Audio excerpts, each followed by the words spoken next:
What's going on, everybody? Sifu here, and welcome back to the 32-team 7-round mock draft series, where today we're looking at another team that does not have a first-round pick. And this is always a very fun mock draft to do for me. The Dallas Cowboys, whose first pick is currently standing at 58th in the second round. And now I never want to have a good mock draft with the Cowboys because, you know, the Cowboys. And I remember last year for this same series, the Dallas Cowboys was my favorite mock draft that I ended up building up. So I think we did a pretty good job here today. Got a couple prospects that I do enjoy watching and would be mildly annoying as a Philadelphia Eagle fan if some of these players actually ended up as Dallas Cowboys.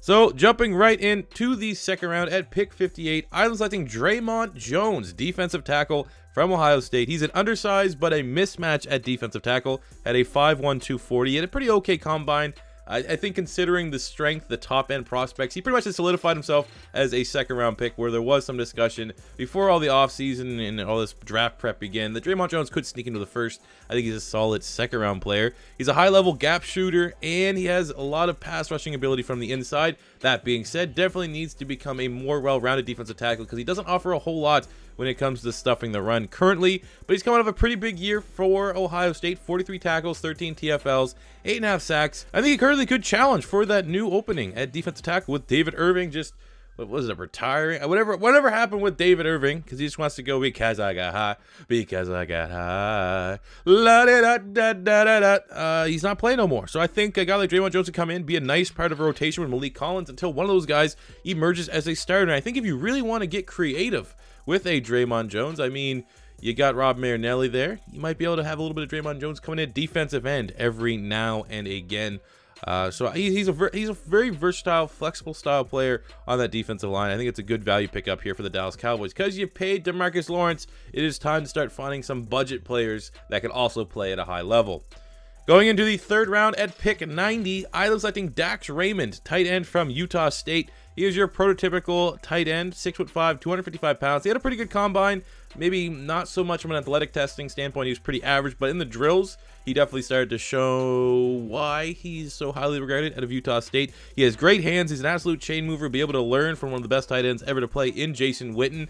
He definitely needs to develop a little bit more in terms of run blocking, and what better tight end to teach how to run block than Jason Witten, who's been consistently one of the most well-rounded tight ends in the league. I think when you look at the tight ends right now on Dallas, you know, Jarwin's just a guy. Rico Gathers is a project that's not really working out. Fourth round pick, Dalton Schultz he's not bad, but again, you know, you're kind of viewing Jason Witten as a band-aid. You bring in a guy like Dax Raymond. He'd be groomed to be the future starting tight end, and then you can have Dalton Schultz be his backup. So I just feel like, you know, the band-aid that you have in Jason Witten, I don't even know if you can consider Jason Witten a starter right now at this point.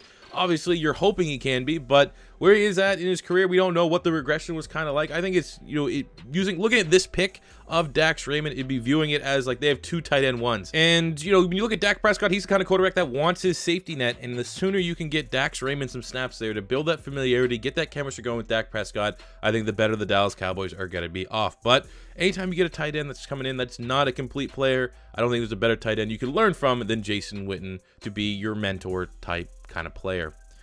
Going into the fourth round, where they have two fourth-round picks. First up at 128, I'm selecting Marquise Blair, safety from Utah. Had a really good combine, ran a 4.48 at 6'1", 195 pounds. He's a rangy safety, got long limbs. He's versatile. He can play free or strong. But for this argument, for this pick, I'm more so looking at Xavier Woods will hold down that free safety spot. They brought in George Oloka that can challenge, but I'm looking at strong safety. You have Jeff Heath. He's kind of been, you know, a target on the defense, a weak link, a player that, you know, he's versatile, but he shouldn't be much more than a depth player. And a guy like Marquise Blair could challenge for that strong safety spot.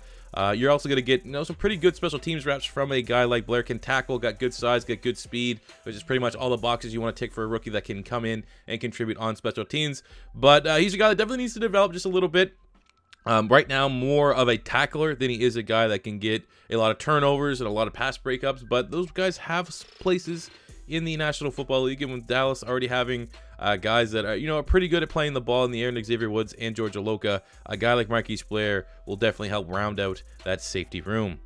Going into the second fourth round pick at 136, I'm selecting Preston Williams, wide receiver from Colorado State. coming off a huge season. 96 catches, almost 1,400 yards, and 14 touchdowns. He had an average pro day, 4.55. The vertical was not very good, 31.5. That was actually pretty bad. But I mean, you know, what's going to be? He's huge. He's 6'4". You're not going to need a guy that can have huge leaping ability. His catch radius is already a big advantage over a lot of wide receivers in this class. Does have some off-the-field concerns when he had to transfer from Tennessee, set out some football, eventually got to Colorado State. So, I mean, let's be honest. This is where I get to take my little shot at the Dallas Cowboys. That's probably not going to scare him off any prospects.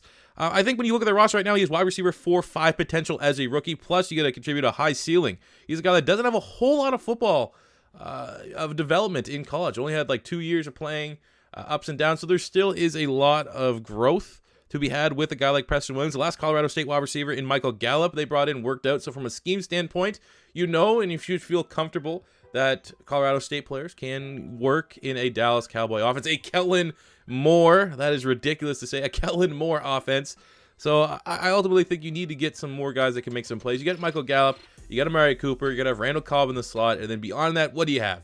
You have Allen Hurns, who's been incredibly inconsistent, definitely not able to recapture that form he had from that one good year with the Jags. Cedric Wilson, the 6th-round pick out of Boise State. You know, there's some stuff there, but you know, Tavon Austin for some gimmicky plays, but they need more depth at wide receiver. I think in the 4th round, a guy like Preston Williams, considering the production he's coming off of, considering the scheme has already translated well into their offense from college to the pros with Michael Gallup, I think he's a nice fit. He offers another dimension they don't really have. He'd be that big, long-rangey outside wide receiver.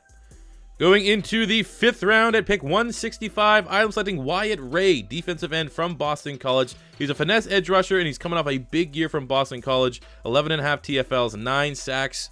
Him and Zach Allen got a lot of hype coming into this draft process. He had a solid combine too, 4.83 in the 40, 25 reps on the bench press. I look at the Dallas Cowboys depth chart right now. I think he could have a chance to contend for that defensive end 4 spot, most likely defensive end 5 for the rotation. And I'm more so thinking, you know, in terms of development, it's going to be a battle between him and I think Dorrance Armstrong, the 4th round pick out of Kansas last year, to, you know, be that guy that can fill the void of Robert Quinn. They brought in Robert Quinn. He's an expensive player, but he's a little veteran that's probably going to start with Tank Lawrence. But because you paid Tank Lawrence, getting some cost-cutting measures. And you got Taco Charlton, who's, you know, maybe his development is still a little bit slower than a lot of Dallas Cowboy fans would expect. But ultimately, I'm looking at 2020 as Robert Quinn as a contract you're probably going to want to get out the books. And what defensive end is going to want to step up so that they can, you know, move on from him with some confidence. And I think it'll be a battle between Dorrance Armstrong and if they make the selection of Wyatt Ray. Because you paid DeMarcus Lawrence, you're going to need to find some capable and suitable depth that is at an affordable price. And that is what we call, in the draft world,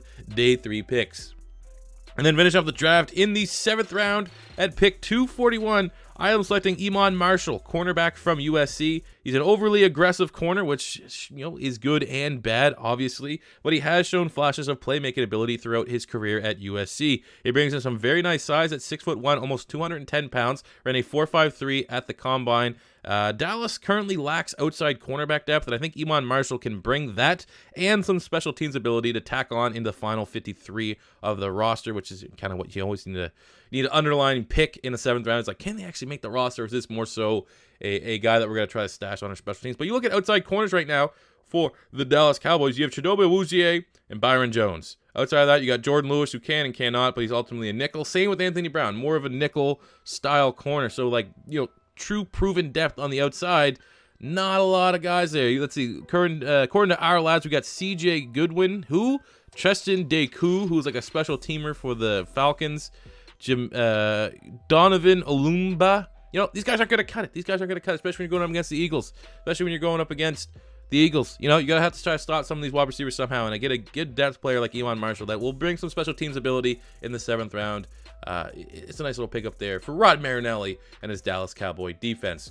So there you go, guys. That is the 7th round mock draft here for the Dallas Cowboys. As always, Cowboy fans, I think I did an all right job helping your team out. Let me know why my picks suck in the comment section below. As always, if your first time stopping by, don't be afraid to hit that subscribe button. Smash the like button if you enjoyed. And until next time, it's C4 saying peace out.